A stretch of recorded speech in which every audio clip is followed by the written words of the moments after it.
l'Assemblée nationale, la plénière de ce mercredi 20 mai, s'est inscrite dans une dynamique soutenue de production législative et de consolidation de l'action parlementaire. Sous la conduite du speaker de la Chambre basse du Parlement, l'honorable Aimé Boji Sangara, 2 textes de loi ont été déclarés recevables par la représentation nationale.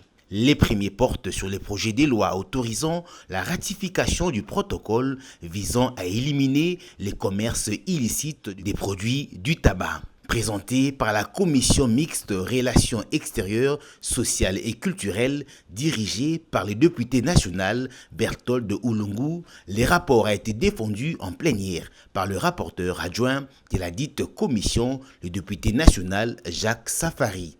Afin de prévenir le commerce illicite, le protocole vise à sécuriser la chaîne logistique du produit de tabac grâce à l'adoption d'une série de mesures par le gouvernement. Les autres dispositions tendant au contrôle de la chaîne logistique concernent l'octroi de licences ou autorisations, la tenue des registres, les ventes sur Internet, les ventes en franchise de droits et le transit international. Le second rapport issu de la même commission mixte concerne le projet de loi autorisant la ratification de la Convention mondiale de l'UNESCO sur la reconnaissance des qualifications relatives à l'enseignement supérieur adoptée à Paris le 25 novembre 2019.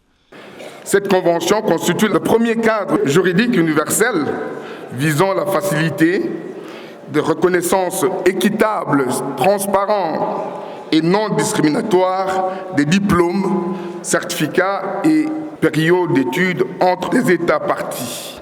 Les rapporteurs de l'Assemblée nationale, Jacques Njoli, a procédé à la lecture article par article de 2 textes en vue de leur adoption en plénière.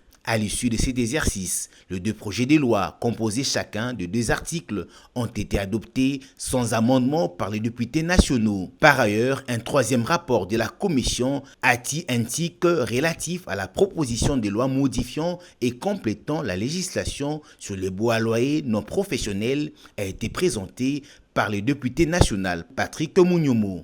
Votre commission a bénéficié du concours technique des experts du ministère de l'Urbanisme et Habitat et de l'accompagnement des membres de l'association des bailleurs ainsi que ceux des organisations de la société civile au regard du caractère éminemment social de la proposition de loi sous examen en vue de dissiper tout malentendu et litige qui pourrait résulter lors de sa mise en œuvre.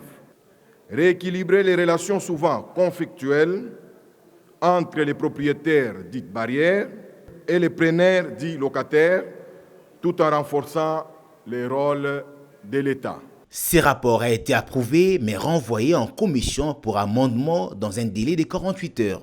Nous suspendons nos travaux sur ce texte de loi et accordons 48 heures aux honorables députés pour le dépôt des amendements à la commission, et à la même commission, nous accordons 3 jours pour leur examen.